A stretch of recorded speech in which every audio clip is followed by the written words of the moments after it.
Assalamualaikum warahmatullahi wabarakatuh. Kawan-kawan sekalian, kembali kita berjumpa di Jejak Semesta 65. Eh, saya berharap bahwa kita semua dalam keadaan sehat, selalu dalam lindungan dan bimbingan Tuhan Yang Maha Kuasa. Kawan-kawan sekalian, kali ini kita akan tampilkan sebuah tema tentang pandangan seorang orientalis adalah ahli-ahli pengkaji tentang Timur Tengah atau terutama Islam, ya, kajian tentang peradaban sejarah dan peradaban Islam, yang bernama Will Durant atau Will James Durant, berasal dari Amerika Serikat, seorang filosof, sejarawan dan penulis Amerika, ya, seorang ahli peradaban, ya. Jadi filosof, sejarawan, dan peradaban. Di dalam bukunya yang amat terkenal tentang ini adalah The History of Civilization, yang terdiri dari keseluruhan dasarnya sekitar 12 atau 11 jilid atau 12 jilid, yang amat terkenal, bahkan menjadi rujukan dari berbagai ahli tentang yang menulis tentang sejarah dan peradaban manusia, khusus tentang Timur Tengah, khusus tentang peradaban Islam. Beberapa uraian ini kita coba kutipkan secara singkat tetapi cukup. Mungkin butuh waktu sekitar 10-an menit untuk kita bacakan dari Saripati yang telah ditulis di dalam oleh seseorang yang telah mensarikan di dalam tulisan ini. Kawan-kawan sekalian, baiklah kita coba untuk bacakan tentang pandangan beliau khusus tentang peradaban Islam dan khusus tentang kepribadian Nabi Muhammad SAW. Saudara sekalian, pasang surut dan kemunculan atau kehancuran peradaban termasuk peristiwa yang terjadi sepanjang sejarah. Banyak peradaban yang terlahir, berkembang, dan pada akhirnya mengalami kemunduran. Masalah ini merupakan salah satu sunnah ilahi atau ketetapan ilahi terpenting serta janji kepada kaum tertindas bahwa kemenangan dan kekuasaan kubu arogan atau kelompok orang-orang yang selalu menyombongkan diri tidak langgeng, dan juga ketertindasan kaum tertindas oleh penguasa juga tidak abadi. Sebagaimana di dalam Al-Quran disebutkan, surat Al-Qisas ayat ke-5, yang artinya, dan kami hendak memberi karunia kepada orang-orang yang tertindas di bumi. Pada saat itu ayat ini menurut terjemahan merujuk ke Mesir, kaum Mesir yang ditindas oleh Fir'aun, dan hendak menjadikan mereka pemimpin dan menjadikan mereka orang-orang yang mewarisi bumi. Will Durant, sejarawan asal Amerika ini, di karyanya memiliki perhatian terhadap peradaban Islam dan juga faktor-faktor yang melahirkan peradaban di sepanjang sejarah. Sejarawan Amerika ini meyakini bahwa ada banyak faktor dan unsur yang memainkan peran kelahiran sebuah peradaban. Ini secara teoritik dan filosofi, ya. Seperti yang kita, kalau ahli sejarah dan peradaban terkenal di zaman pertengahan di kita adalah yang juga seorang ulama besar yang kita kenal adalah Ibnu Khaldun. Tentunya Ibnu Khaldun lebih duluan daripada Will Durant. Ia menulis kelahiran sebuah peradaban hanya mungkin ketika kerusuhan dan instabilitas berakhir. Karena hanya ketika ketakutan di dalam diri manusia lenyap, maka rasa penasaran dan keinginan untuk membuat inovasi baru bisa aktif. Ketika itu muncul kondisi bahwa seseorang secara normal memiliki kecenderungan untuk menuntut ilmu dan memulihkan kondisi kehidupan mereka. Ini background filosofi tentang kelahiran, teorinya tentang peradaban itu, ya, kelahiran peradaban. Karya terpenting seperti yang saya sebutkan tadi, Will Durant, adalah The Story of Civilization. Ya, ternyata sekitar 11 jilid, ya, yang ditulis melalui kolaborasi dengan istrinya Ariel Durant. Di bukunya dengan memanfaatkan karya sejarawan lain yang ditulis sejak awal sejarah penulisan umat manusia hingga kini, Ia mampu menciptakan aliran sejarah yang baru. Di jilid pertama buku The Story of Civilization dengan tema Dunia Timur, tempat kelahiran peradaban. Jadi dunia timur, dia mengatakan dunia timur ada tempat kelahiran peradaban. Will Durant menulis artikel ini unik dan menakjubkan tentang budaya, peradaban, seni, dan arsitektur Iran. Di buku ini, Will Durant juga memuji Nabi Muhammad SAW dan membahas laju ilmu pengetahuan di bawah ajaran Nabi besar Islam ini. Ia menulis peradaban Islam sejak tahun 80 sampai 597 atau 700, maksudnya 97 Hijriah ya, atau 700 sampai 1200 Masehi, berada di puncak kejayaannya di bidang keilmuan dan seni. Ilmu eksakta baik kedokteran, kimia, fisika, geologi, biologi, dan botani berada di puncaknya. Dan ilmuwan besar Islam di cabang ilmu ini aktif memberi kuliah, menulis dan melakukan riset. Mereka tak segan-segan mengajar dan membagikan ilmu ini ke negeri-negeri tetangga dan para pencari ilmu dari berbagai penjuru dunia. Selanjutnya dikatakan, sementara dunia barat di era keemasan Islam tersebut tenggelam dalam ideologi abad pertengahan, kekejaman, dan dikuasai pemikiran gereja serta sepenuhnya jauh dari rasionalitas. Sebaliknya di dunia Islam muncul ilmuwan besar seperti Ibnu Sina, Khawarizmi, Al-Farabi, Ibnu Rus, Muhammad Ibnu Zakaria Ar-Razi, Ibnu Raihan Al-Biruni, Hakim Omar Khayyam, Ibnu Khaldun, dan lain sebagainya yang menyebarkan ilmunya di dunia tanpa perbatasan. Periode emas Islam ini adalah periode yang sama yang bertepatan dengan kehidupan Nabi Muhammad SAW dan zaman pendirian Islam di Madinah. Sama seperti benih yang ditanam dan pohon muncul darinya dan menghasilkan buah setelah waktu yang tepat dan makanan dari bumi. Pohon peradaban Islam beberapa abad setelah ditanam oleh tangan yang diberkati oleh Nabi suci Muhammad mulai berbuah dan buahnya muncul di bidang budaya, seni, ilmu keagamaan, intelektual, filsafat, dan ilmu sastra. Pencapaian Nabi suci Islam ini adalah penciptaan peradaban yang dengan sendirinya mengembangkan mekanisme sistem ilmiah terbesar dan menghadirkan kepribadian yang berharga bagi dunia dalam berbagai bidang ilmiah. Dia membacakan wahyu, maksudnya Nabi Muhammad membacakan wahyu Allah kepada manusia, memperbaiki moral mereka dan mengajarkan mereka Al-Quran dan kebijaksanaan. Akibatnya perkembangan Islam cepat memperluas ruang lingkup peradaban Islam dan partisipasi berbagai segmen dari berbagai kebangsaan dan ras dalam pendirian dan promosi peradaban ini. Mengejutkan semua orang hingga ke titik di mana banyak pemikir, terutama pemikir barat, terpaksa mengaku dalam hal ini.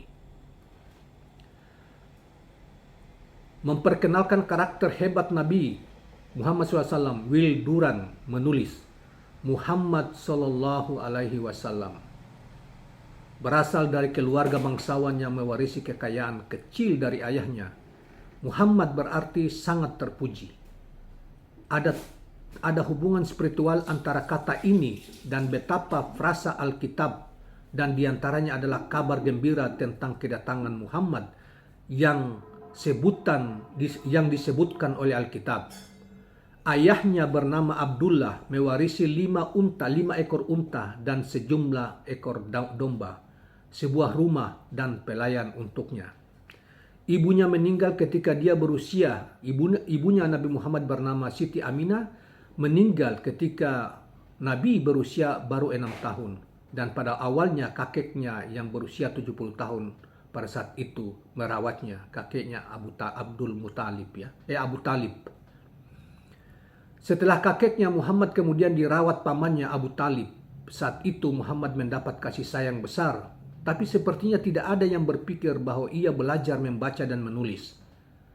Saat itu, menulis dan membaca tidak penting menurut pandangan orang Arab kala itu. Dengan demikian, di seluruh suku Quraisy saat itu tak lebih dari 17 orang yang memiliki kemampuan menulis dan membaca. Namun demikian, bahasa paling fasih bahasa Arab keluar dari mulut Muhammad dan ia memiliki pemahaman lebih baik dari orang paling terpelajar di berbagai urusan saat itu. Pemikir Amerika ini adalah salah satu yang pertama menganalisis sejarah di sekitar poros peradaban, yaitu bagaimana sejarah bangsa-bangsa telah mempengaruhi sejarah peradaban manusia, dan pada dasarnya memeriksa peradaban sebagai pemikiran historis. Dia menambahkan, Muhammad memiliki penampilan penuh kasih sayang. Dia akan memaafkan musuhnya jika dia bertaubat. Berurusan dengan urusan pemerintah menghabiskan sebagian besar waktunya, karena ia memperhatikan dengan cermat perincian undang-undang dan urusan peradilan, perdagangan, agama, dan perang. Dia juga memperlihatkan kalender dan pengaturannya untuk para pengikutnya. Dia bertindak atas dasar wahyu dalam pekerjaan legislatif, sebagaimana disyaratkan oleh risalahnya, serta pada urusan kehidupan biasa dan saat ini, instruksi yang diperlukan diumumkan melalui wahyu. Tutur Will Durant selanjutnya. Selanjutnya dikatakan, mengacu pada keberhasilan besar Nabi SAW, ia menambahkan, Muhammad berusaha untuk meningkatkan tingkat pengetahuan etnis dan moralitas yang telah jatuh ke dalam kegelapan kebiadaban oleh panasnya cuaca dan kekeringan gurun. Dia, Muhammad, berhasil dalam hal ini. Dan ini lebih dari keberhasilan semua reformis di dunia atau semua pembaharu tokoh di dunia. Dianggap Nabi Muhammad lebih berhasil.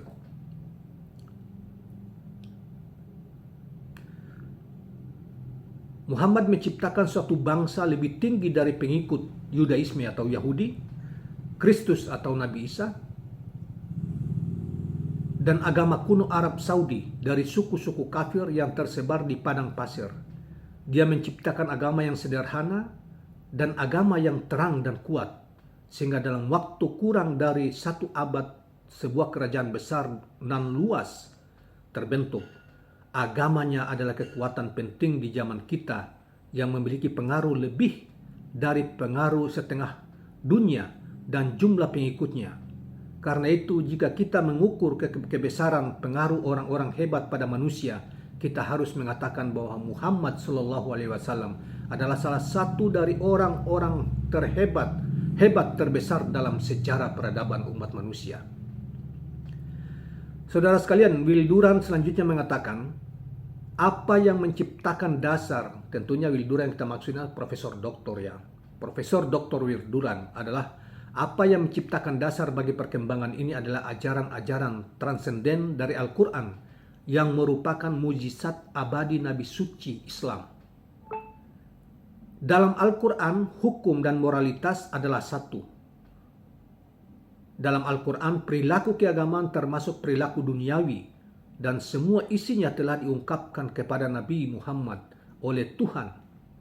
Al-Quran berisi peraturan yang mencakup etika, kesehatan, perkawinan, perceraian, perlakuan terhadap anak-anak dan hewan, serta budak, perdagangan, politik, riba, agama, kontrak, wasiat, urusan industri, properti, perang dan perdamaian, dan sebagainya. Kitab suci ini mempromosikan moral dan budaya umat Islam dengan berkatnya dan menetapkan prinsip-prinsip tatanan sosial dan persatuan kolektif di antara mereka. Saudara sekalian, pernyataan yang terakhir ini atau tentang kolektif di antara mereka kita bisa lihat di dalam surat Al-Fat ayat 30. Ayat 29 yang kira-kira sebagian awal dari bunyinya adalah Muhammadur Rasulullahu ruhama'u bainahum asyidda walal kufar ruhamai bainahum dan seterusnya. Jelas mengacu kepada ayat itu. pernyataan beliau ini mengacu setidaknya selain fakta sejarah juga mengacu kepada memiliki dasar di dalam Al-Quran.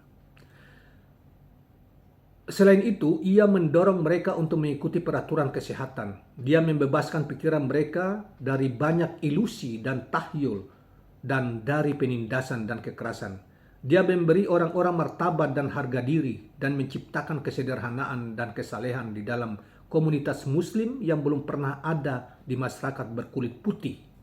Maksudnya orang barat. Al-Quran mengajarkan orang untuk menghadapi masalah hidup tanpa mengeluh dan bosan, untuk menanggung keterbatasannya. Pada saat yang sama ia mendorong mereka untuk berkembang dan maju, yang merupakan salah satu keajaiban sejarah. Itulah kawan-kawan sekalian, pernyataan seorang Profesor Will Durant, seorang filosof, seorang sejarawan, ahli peradaban, budayawan sekaligus, dan tentang seorang tokoh sekaliber Nabi Muhammad SAW di dalam bukunya yang terkenal The History of Civilization yang terdiri dari 11 jilid, ditulis bersama istrinya yang tadi kita sebutkan di awal. Ini saripati aja tentang Nabi Muhammad. Oleh karena itu, saudara sekalian, tentang bukan di sejarawan dunia atau orientalis dunia, tidak hanya Will Durant yang mengakui kehebatan, sejumlah orang mengakui, para ahli sejarawan mengakui tentang sosok dan kepribadian Nabi Muhammad serta keberhasilannya, serta keberhasilannya membangun peradaban yang kemudian menjadi banyak sumber peradaban bagi bangsa-bangsa yang lain, terutama di dalam perkembangan ilmu pengetahuan dan memperbaiki kondisi masyarakat yang ketika lahir di sekitar Arab Saudi itu, atau di sekitar masyarakat Arab jahiliyah, terutama kafir yang menyembah berhala, batu-batu dan sebagainya. Dia membangkitkan mereka, memperbaiki mereka semua, saling mengkhianat sebelum kehadiran Nabi, saling membunuh wanita-wanita, anak-anak wanita, dikubur hidup-hidup dan lain sebagainya. Ketika anak-anak wanita dianggap sebagai aib, Muhammad datang untuk membebaskan itu semua dan meletakkan dasar-dasar moral dari sebuah masyarakat yang diakui oleh dunia. Di antaranya adalah Profesor Will Durant ini. Bahkan ada yang paling populer kita kenal adalah misalnya Michael H. Hart yang terkenal di dalam bukunya 100 tokoh terbesar dalam sejarah peradaban manusia. Beliau menempatkan Nabi Muhammad sebagai orang pertama yang terhebat, yang dianggap paling sukses dalam peradaban umat, membangun peradaban umat manusia. Paling sukses dalam kepemimpinannya, orang terbesar. Nah, yang kemudian menginspirasi ajaran-ajarannya, kepemimpinannya, menginspirasi seluruh pemimpin-pemimpin, terutama bermula dari pemimpin, dari murid-muridnya, pengikut-pengikutnya, kemudian dari situ menyebar ke seluruh penjuru dunia. Demikianlah kawan-kawan sekalian, ini kita sengaja kali ini mengangkat kembali, kita kembali kepada pustaka-pustaka untuk memilih tema-tema tertentu, sekaligus tentang pengakuan hebatnya para ahli seperti Will Durant ini kita angkat kembali dalam rangka untuk mudah-mudahan bisa ditulis, bisa dibaca, bisa didengar oleh orang seperti pendeta yang tidak punya pengetahuan, yang bicara banyak di YouTube seakan-akan merendahkan, menghina Nabi Muhammad, menghina Islam, tapi mereka tidak memiliki pengetahuan tentang itu. Misalnya pendeta Saifuddin Ibrahim, MKC, yang kemudian ditangkap karena dianggap lebih pada menghina, karena mereka sesungguhnya tidak punya pengetahuan tentang itu. Bahkan pendeta-pendeta yang lain. Tetapi saudara-saudara sekalian, betapa banyak para ahli di timur, di barat sana, dan kemudian betapa banyak juga mereka memeluk Islam karena meyakini akan kebenaran yang dibawa oleh kehebatan Nabi dan kebenaran Al-Quran yang dibawa oleh Nabi Muhammad SAW. Baiklah kawan-kawan sekalian, tentang soal ini kita akhiri sampai di sini. Mudah-mudahan mencerahkan, bermanfaat, menambah pengetahuan. Dan jika Anda lebih mengenal tentang beliau, terutama buku tentang komentar-komentar tentang para orientalis ini. Silahkan Anda membaca buku-buku mereka, juga termasuk buku Michael Hart itu yang sudah lama dan amat terkenal dan sudah juga terjemahkan Indonesia, serta kitab-kitab yang lain. Di dunia Islam, buku-buku tentang sejarah Islam, silakan Anda membaca sejarah hidup Nabi yang ditulis oleh Muhammad Asad. Ada Quraisy Shihab di Indonesia, Quraisy Shihab, kemudian Martin Links, The Messenger, The Messenger. Kemudian ada banyak buku sejarah tentang Islam. Kemudian ada dokumen Muhammad Haikal, misalnya Muhammad Haikal. Kemudian ada buku juga ditulis oleh The History of Arab yang di dalamnya juga ditulis tentang sejarah kepemimpinan Nabi Muhammad, yang ditulis oleh The History of Arabs yang ditulis oleh Profesor Kahiti. Kemudian juga ada buku yang ditulis oleh Profesor Marshall Hodgson, The Venture of Islam, baik jilid 1 maupun jilid 2. Silakan Anda, bila Anda kekurangan menguasai bahasa aslinya, sudah juga saya kira ada beberapa buku tentang sejarah Islam ditulis oleh juga orang Barat tentang sejarah hidup Nabi, juga sudah tersedia terjemahannya. Kawan-kawan sekalian, demikianlah soal ini kita sampaikan melalui video ini. Mudah-mudahan bermanfaat, mencerahkan dan menambah pengetahuan kita, terutama umat Islam yang menonton video ini. Kita harus mengenal sosok dan kepribadian dan bagaimana perjuangan beliau membebaskan orang-orang yang tertindas, orang-orang miskin, orang-orang dan mengangkat harkat dan martabat mereka ketika dunia pada saat itu tidak menganggap siapa-siapa tentang bangsa Arab, dan serta inti ajaran yang dibawa oleh beliau, yaitu tauhid dan ajaran-ajaran moral lainnya. Demikian kawan-kawan sekalian, mudah-mudahan bermanfaat. Jangan lupa subscribe, like, dan share channel ini. Assalamualaikum warahmatullahi wabarakatuh.